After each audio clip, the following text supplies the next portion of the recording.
Assalamualaikum warahmatullahi wabarakatuh. Untuk pelajaran IPA kali ini masih perkembangbiakan tumbuhan. Perkembangbiakan tumbuhan itu dibagi dua kemarin, yaitu perkembangbiakan tumbuhan secara generatif. Kemarin sudah kita bahas proses perkembangbiakan secara generatif, kemudian macam-macam penyerbukan sudah kita bahas, kemudian perantara penyerbukan ini akan kita bahas sekarang. Penyebaran biji juga akan kita bahas, juga perkembangbiakan tumbuhan secara vegetatif nanti akan kita bahas. Baiklah, kita akan membahas perantara penyerbukan, yaitu penyerbukan itu ternyata serbuk sari menempel ke kepala putik itu ternyata tidak bisa menempel dengan sendirinya, harus dibantu dengan bantuan macam-macam. Penyerbukan dengan bantuan hewannya itu bisa serangga, lebah, kupu, kemudian hewannya itu bisa burung, bisa kelelawar, bisa siput, dan lain-lain. Penyerbukan yang dibantu oleh hewan ini biasanya bunganya itu warnanya sangat mencolok, berbau khas, kemudian ada madu di sana atau nektar, kemudian putiknya itu tersembunyi. Contoh tumbuhannya yaitu pohon jambu, pohon mangga, pohon durian, dan buah-buahan yang lain itu mesti dibantu oleh serangga. Yang kedua, penyerbukan yang dibantu oleh manusia. Ini biasanya putiknya itu tertutup sehingga harus dibuka oleh manusia, kemudian benang sari atau serbuk sarinya kemudian ditempelkan di kepala putiknya, baru bisa terjadi penyerbukan. Contoh tumbuhannya adalah salak, vanili, dan bunga anggrek, dan lain-lain masih banyak ya. Kemudian penyerbukan dengan bantuan angin. Ini serbuk sarinya ringan sehingga dia bisa terbang. Contoh tumbuhannya itu adalah bangsa rumput-rumputan seperti padi, jagung, rumput, bambu, tebu, dan lain-lain. Yang keempat, penyerbukan dengan bantuan air. Ini biasanya tumbuhan air juga, yaitu tumbuhannya hidrilla, kangkung, eceng gondok, teratai, pohon bakau, dan lain-lain. Penyebaran biji dapat tersebar atau dapat pindah ke tempat yang lain itu juga dengan bantuan bermacam-macam. Ini bisa kalian baca di halaman 7 buku paket SPS Erlangga ya. Silakan dibaca betul-betul kalau ingin kalian tahu.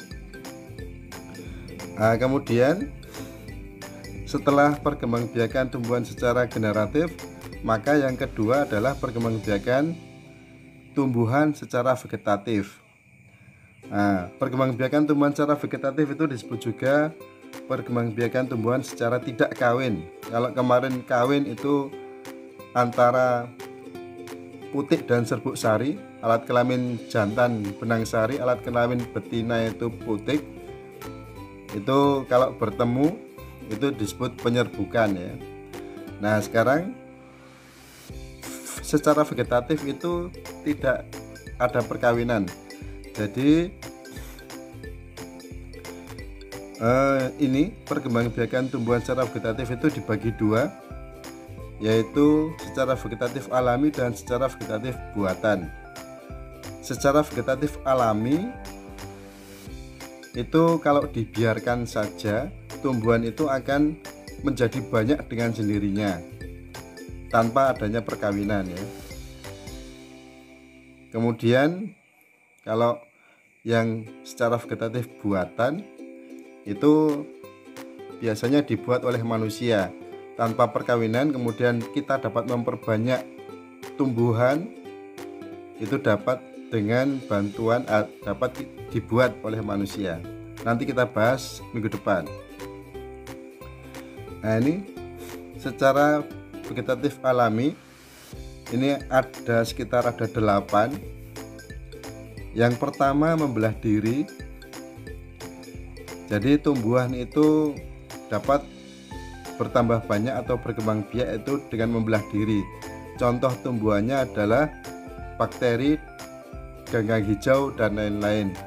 Nah, ini biasanya dilakukan oleh tumbuh-tumbuhan yang bersel satu, tidak bisa kita lihat ya.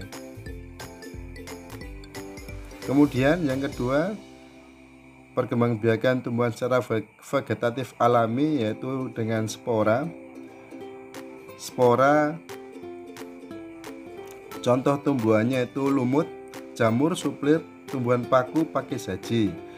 Nah, ini contoh gambarnya tumbuhan paku, itu biasanya sporanya itu ada di bawah pohon, di bawah daun, di daun bagian bawah, nggak kelihatan kalau dari atas. Kalau kemudian dibuka itu ada bintik-bintik, itu adalah sporanya. Yang nomor 3 yaitu tunas. Tunas itu adalah tumbuhan baru, itu muncul dari batang. Nah, kalau bambu, pisang, tebu, nah itu batangnya ada di bawah ya. Bambu itu batangnya di bawah, pisang itu juga batangnya ada di bawah tanah, sehingga muncul tumbuhan baru itu seolah-olah dari samping kanan kiri pohonnya ya, padahal itu dari batang pohon pisang kalau dilihat gambarnya. Yang keempat adalah akar tinggal atau disebut juga rizoma. Contohnya jahe, kunyit atau kunir, temulawak, temu giring, lengkuas, kencur, dan lain-lain. Nah, ini gambar jahe seperti itu. Yang kelima yaitu umbi batang. Umbi batang itu seperti kentang, kemudian ubi jalar atau ketela rambat, gembili, dan lain-lain. Nah, ini gambar kentang. Kentang itu kalau kita bagi 2 atau bagi 4, itu kemudian diletakkan di tanah, insya Allah akan muncul tumbuhan baru. Tapi berbeda dengan singkong ya, hati-hati. Singkong itu kalau kamu potong-potong kemudian kamu letakkan di tanah, apa yang terjadi? Singkong itu akan membusuk, tidak keluar tumbuhan baru. Karena singkong itu adalah umbi akar, sehingga umbi akar itu bukan merupakan alat perkembangbiakan. Jadi di buku SPS itu ada umbi akar itu tidak bisa untuk berkembang biak. Ini sudah kesepakatan dari guru-guru se-DIY itu bahwa umbi akar itu bukan sebagai alat perkembangbiakan. Nah, ini ketela rambat juga demikian. Ini dipotong-potong juga akan muncul tumbuhan baru ya sebetulnya. Kemudian yang keenam adalah umbi lapis. Umbi lapis ini contohnya bawang merah, bawang putih, bawang bombay, bunga tulip, bunga bakung. Nah, ini contohnya bawang merah itu berlapis-lapis umbinya. Kemudian tunas adventif. Tunas adventif itu berbeda dengan tunas yang tadi nomor 3 atau nomor 2 tadi, karena tunas adventif itu muncul tumbuhan baru itu bukan berasal dari batang, tetapi dari akar atau dari daun. Yang muncul dari akar, contoh tumbuhannya sukun, cemara, pinus, talok atau kersen. Nah, ini gambarnya seperti itu. Pohon cemara itu muncul tumbuhan baru dari akar. Nah, yang dari daun, contoh tumbuhannya cocor bebek, sri rejeki, begonia, dan lain-lain. Nah, itu muncul tumbuhan baru ada di ujung-ujung daun ya. Yang kedelapan adalah geragih atau stolon. Geragih atau stolon itu adalah contoh tumbuhannya semanggi, stroberi, pegagan, arbei, rumput teki, dan lain-lain.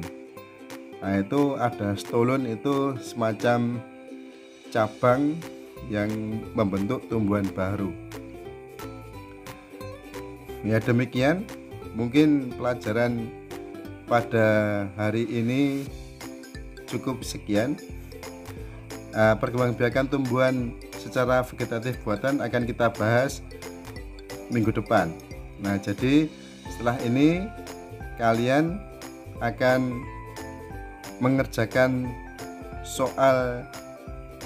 soal-soal tentang perkembangbiakan tumbuhan secara generatif yang sisa kemarin, perantara penyerbukan, kemudian ditambah dengan soal-soal perkembangbiakan tumbuhan secara vegetatif yang alami, bukan yang buatan. Tolong Google Form atau soal-soalnya dikerjakan dengan sebaik-baiknya. Tolong kalau tidak tahu jawabannya jangan ngawur, dicari dulu jawabannya. Boleh tanya, boleh buka buku, boleh buka Google, silakan. Demikian kita akhiri dengan baca doa kafaratul majelis. Subhanakallahumma wa bihamdika asyhadu an la ilaha illa anta astaghfiruka wa atubu ilaik. Alhamdulillahirabbil alamin. Assalamualaikum warahmatullahi wabarakatuh.